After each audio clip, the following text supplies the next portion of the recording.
All right, what up, guys? So this is kind of a weird video because it doesn't equate to the game whatsoever. It's not like Blizzard's gonna, watch my video and be like, "Oh, that's a great idea." Nothing like that. I'm really bored. Can't figure out much to do in Diablo today because nobody wants to sell me anything.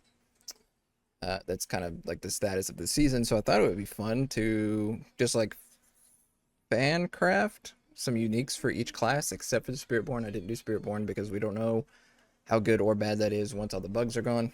Um, and plus everything is new, so there's just so many uniques and like I don't know. But these are just some ideas I had, and I kind of wanted to share, mostly because I've had one of these knocking in my brain for ages, and I'm just like, man, if they just did something like this, it would open up so much build variety for this class, which is the Druid. Um, but anyway, let's just kind of get into it. I don't expect this video, by the way, to like do too well. I'm just bored waiting for the patch notes to come out tomorrow, officially tomorrow, so that I can craft some builds for the PTR. But anyway, let's get over to it. We're going to start with the Druid. Now, this is kind of like a two-parter for the Druid because there, the item I chose is going to be a helmet. I mean, obviously that part doesn't matter since it doesn't do anything, but that's just where Vasily's Prayer and Tempest Ward go. And then essentially, here's what I got wrote down. Plus werebear damage, plus cooldown reduction, all stats, and damage reduction as the four stats. Um, but the main effect of the unique is your base werewolf skills are no longer werewolf skills and become werebear skills instead. And then second line, your werebear skills become storm skills. So it essentially just switches the roles of the like how all the werewolf skills you can make them into storm skills, and you can make all your werebear skills earth skills. Instead, what it does is it just allows you to swap those. So anything that applies to werewolf would apply to your werebear skills. Anything that applied to your werebear skills would apply to the werewolf skills, and they also become storm skills. And then I just have the opposite on the werewolf side, where it'll take away the werewolf skills and make them werebear skills, and then it'll make all werewolf skills earth skills.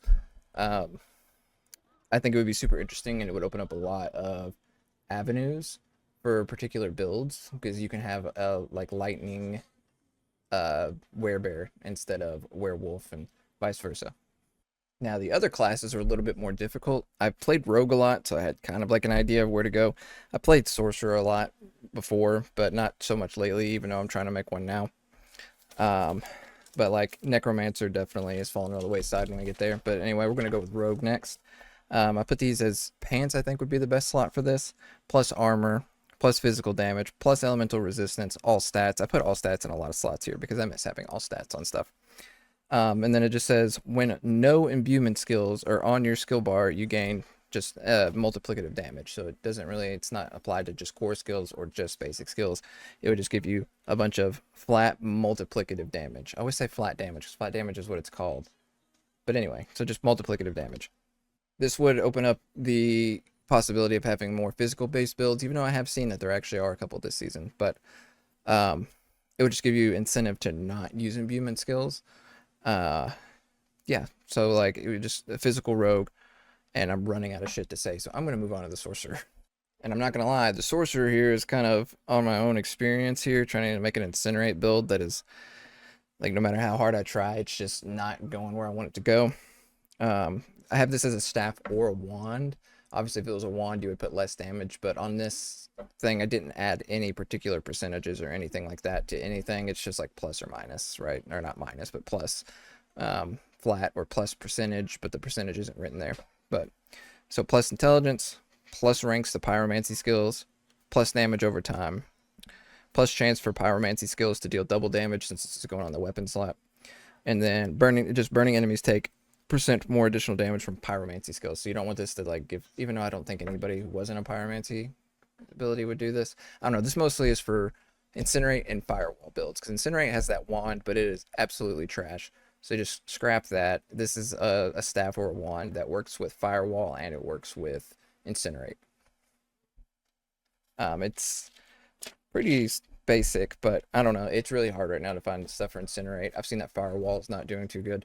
So just having something that gives a bunch more burning damage, or having enemies that are burning take additional damage from you works well. Slapping all the pyromancy stuff on there so that you know it's for firewall. It is for Incinerate. Obviously, that it being from pyromancy skills would work for other classes, but it doesn't. They have like their own options and definitely better options if you're doing fireball. Of course, you're gonna use the fireball staff, and then if you're doing no, incinerate's what we want. This firebolt, yeah. So it really just helps with these two, and it doesn't really help fireball much. All right, for barbarian, I put a ring on there because what is it? The ring of red fury doesn't work on some of the core skills. It doesn't work on double swing, I'm pretty sure. But anyway, plus critical strike chance, plus max life, plus resource cost reduction, plus the core skills, since you're also gonna potentially lose what is it, the Ring of Starless Skies, if you were to do this, depending on which build you're going with.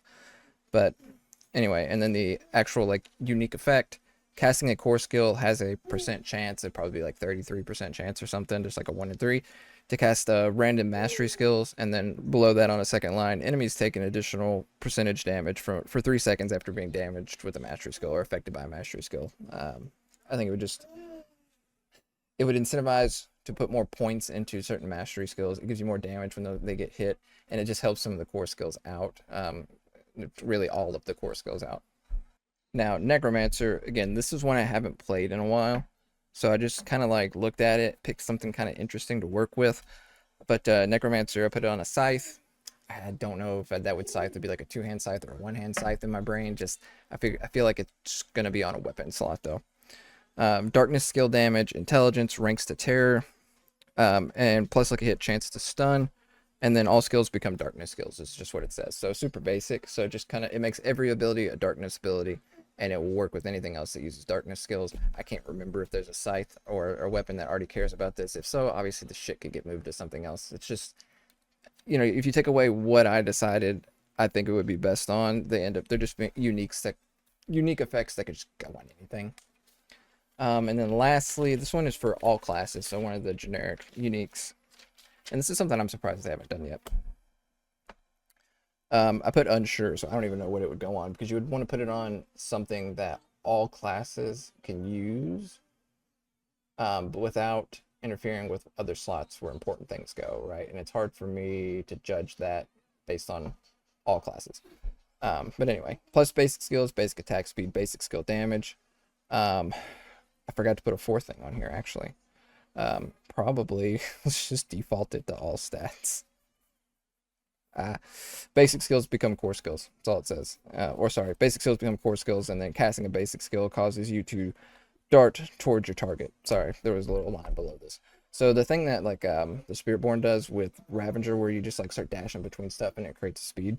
That's pretty much what I'm talking about. So it does that, and then your basic skills are core skills, so it interact with anything that cares about core skills. Pretty simple, right?